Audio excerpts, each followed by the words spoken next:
போறோம் அப்படின்னா புதினா சட்னி. இந்த புதினா சட்னி செய்யறதுக்காக நான் ஒரு கையளவு புதினாவை தண்ணியில ஊற வச்சிருக்கேன். அதுக்கப்புறமா ஒரு 6 துண்டு கீறின தேங்காய், 2 பச்சை மிளகாய், ஒரு சின்ன துண்டு புளி, அதுக்கப்புறமா 6 பல்லு பூண்டு, 3 சின்ன வெங்காயம் எடுத்திருக்கேன். இப்போ நம்ம ஸ்டவ் ஆன் பண்ணிக்கலாம். ஸ்டவ் ஆன் பண்ணதும் ஒரு ஸ்பூன் எண்ணெய் ஊற்றிக்கிறேன். நான் இன்னைக்கு தேங்காய் எண்ணெய் யூஸ் பண்ணுறேன். இப்போ எண்ணெய் நல்லா சூடாயிடுச்சு. இதில் 3 சின்ன வெங்காயத்தை போடுறேன். அதுக்கப்புறமா பூண்டு ஆட் பண்ணிக்கிறேன். அதுக்கப்புறமா இந்த புளி ஆட் பண்ணிக்கிறேன். இதில் ஒரு சின்ன இஞ்சி துண்டை ஆட் பண்ணிக்கிறேன். அதுக்கப்புறமா இந்த 2 பச்சை மிளகாவையும் ஆட் பண்ணிக்கிறேன். இப்போ இதை நல்லா வதக்கிக்கலாம்.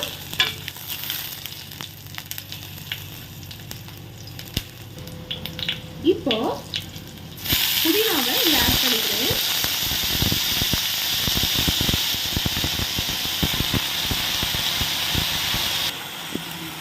புதினாவை ஆட் பண்ணியாச்சு. இந்த கிரீனிஷ் கலர் கொஞ்சம் மாற வரைக்கும் இதை நல்லா வதக்கிக்கோங்க.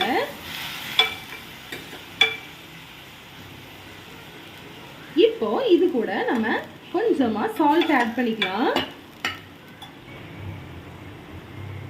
கொஞ்சமா சால்ட் ஆட் பண்ணியாச்சு.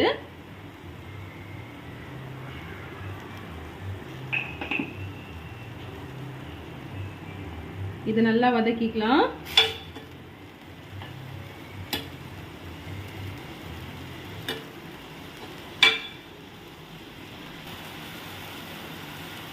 இதுல இருந்த தண்ணிகள் கொஞ்சம் வத்தின பிறகு இதை நம்ம நல்லா ஆற விட்டுறலாம்.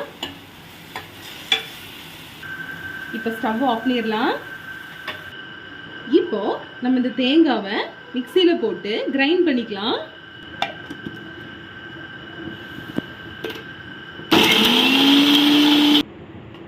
இப்போ நம்ம நல்லா கிரைண்ட் பண்ணியாச்சு தேங்காவை. இனி நம்ம தாளிச்ச புதினாவை இதில் ஆட் பண்ணிக்கலாம்.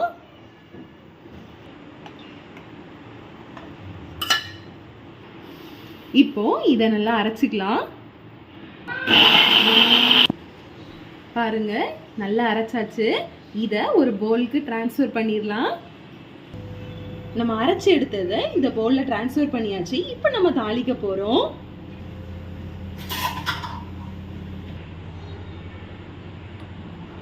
இது தாளிச்சுக்கலாம்.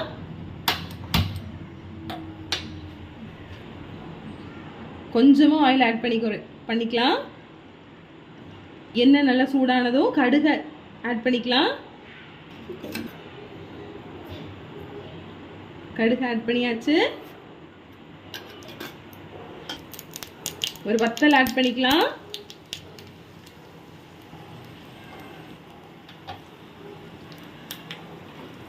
தாளிச்சதை இதுல ஆட் பண்ணிடலாம்.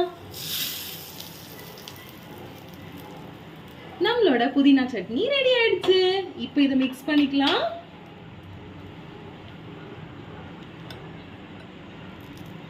அவ்வளவுதான். Thank you. God bless you.